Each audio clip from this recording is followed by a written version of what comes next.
सोचिए, अगर आपको खाने के लिए जंगली घास, पीने के लिए कीड़े पड़ा हुआ पानी, रहने के लिए एक छोटा सा कमरा और उसमें 2 प्लेट्स दी गई हो, जिसमें एक में आपको खाना खाना है, दूसरे में शौच करना है। इस सिचुएशन से आप ना भाग सकते हैं ना यहाँ रह सकते हैं, तो आप क्या करेंगे?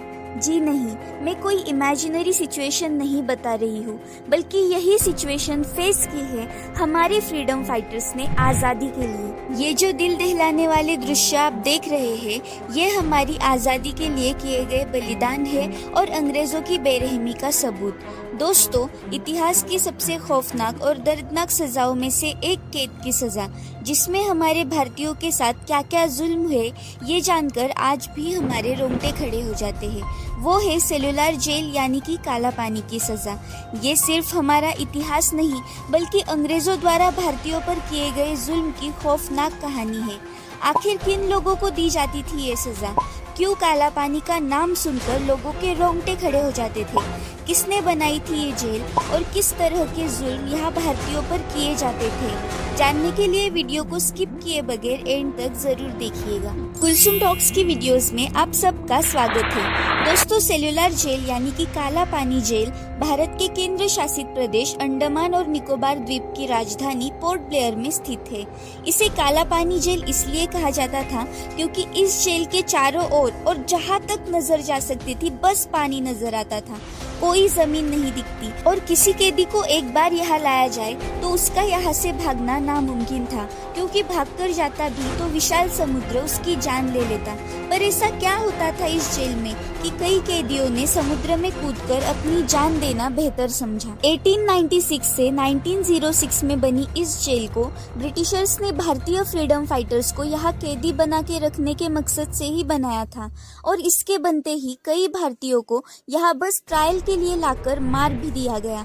आजादी के लिए आए उस काले दौर में भारतीयों के जान की कीमत मक्खियों के बराबर थी। यहाँ तक कि इस जेल का काम करने के लिए जब यहाँ का घना जंगल काटने की शुरुआत हुई, तब काम के लिए लाए गए भारतीयों की यहाँ के जहरीले सांप, बिच्छू और मलेरिया के मच्छरों से मौत भी हुई। ये जेल तो बनी, लेकिन कई भारतीयों की सांसों की कीमत पर, जो कि हालात और बदतर होने वाले थे।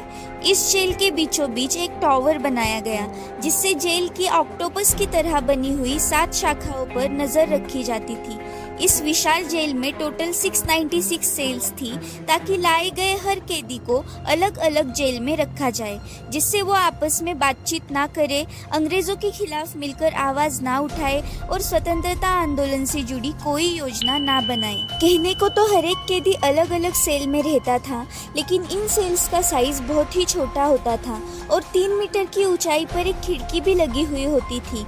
कैदी यहाँ से भाग सकते थे, पर भागकर जाते भी कहाँ, क्योंकि सामने काला पानी मौत बनकर खड़ा ही था। इसके बावजूद कहा जाता है कि एक बार 200 से ज्यादा कैदियों ने यहाँ से भागने की कोशिश की, पर वो लोग पकड़े गए, जिनमें से कुछ ने आत्महत्या करना बेहतर समझा और जेलर ने 87 लोगों को एक साथ फांसी पर लटकाकर उन्हें मौत के घाट उतार दिया। इस जेल में रहे कैदियों को रोजाना बैल की तरह 30 पाउंड नारियल और सरसों को कुल्लू में पेरना होता था, जो कि मनुष्य से करना लगभग नामुमकिन था। पर फिर भी अगर किसी का थोड़ा भी काम रह जाए तो उसे कोड़ों से मारा जाता था। दिन भर काम करने के बाद सारी रात उल्टा लटका दिया जाता था। कई हफ्तों तक जंजीर से लटकाए रखा जाता था। यहाँ रहे क्रांतिकारियों को पिसाई करना, रस्सी बनाना, नारियल की जटा बनाना, कालीन बनाना, टॉवेल्स बनाना, ऐसे काम करवाकर हफ्तों तक भूखा रखा जाता था। अत्याचारों की सीमा इस हद तक थी कि कैदी मानसिक और शारीरिक रूप से अपाहिज बन जाता था। इनसे भी बढ़कर रूह कांप देने वाली सजाएं भी इस जेल में दी गई, जैसे कि जंगली घास से बनी सब्जी खिलाना। हफ्तों तक भूखे रहने के बाद कैदी ये जंगली घास से बनी सब्जी खाने के लिए मजबूर हो जाते थे, ये जानते हुए कि यही खाना कई कैदियों की जान ले गया। साथ ही कैदियों को पीने के लिए कीड़े पड़ा हुआ पानी दिया जाता था। सबसे हैरान करने वाली बात यह है कि काला पानी के जेल में कोई टॉयलेट नहीं था। यहाँ हर एक कैदी के सेल में 2 बर्तन रखे जाते थे, जिनमें से एक में उन्हें खाना खाना होता था और दूसरे में शौच करना होता था। जब कैदी को बाहर जाने के लिए वक्त दिया जाता, तब वो इन बर्तनों को धोकर दोबारा इस्तेमाल करते। कैदियों को सोने के लिए ना रजाई थी ना अपना तकिया। सोचिए खिड़की से समुद्र की तेज हवाएं आ रही हो और सोने के लिए कुछ ना हो। जैसा भी मौसम हो उन्हें उस जमीन पर सोना पड़ता था, जबकि कई कैदी तो रात भर उनके सेल के बाहर उल्टे लटका दिए जाते थे। जब भी वहाँ के कैदी ने किसी चीज की मांग की तो उसे इतनी भयानक सजा दी गई कि जिसे देखकर बाकी लोग कुछ मांगने की हिम्मत ही ना करे। ब्रिटिशर सिर्फ भारतीय कैदी नहीं बल्कि कई देशों से लाए कैदियों को यहाँ रखते थे, क्योंकि दूर दूर तक बस एकांत होने की वजह से ये जगह उनकी पसंदीदा थी। लेकिन हालात अभी बदलने वाले थे। दूसरे वर्ल्ड वॉर के दौरान जापानी शासकों ने इस जेल पर कब्जा किया और इसकी 2 ब्रांचेस निस्तनाबूद कर दी और अंग्रेजों को यही कैदी बनाकर रख दिया। लेकिन वर्ल्ड वॉर खत्म होते ही अंग्रेजों ने 1945 में दोबारा इस पर कब्जा कर लिया।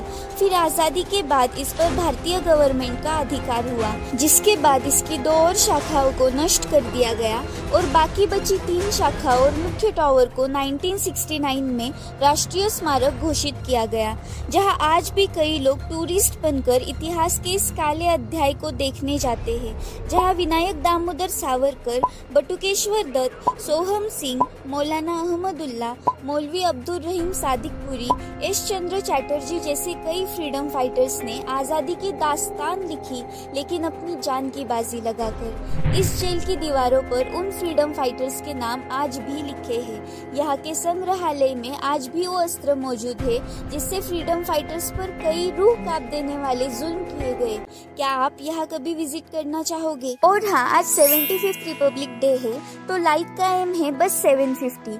मिलते हैं अगली वीडियो में, तब तक लाइक शेयर सब्सक्राइब। मैं हूँ कुलसुम और आप देख रहे हैं कुलसुम टॉक्स।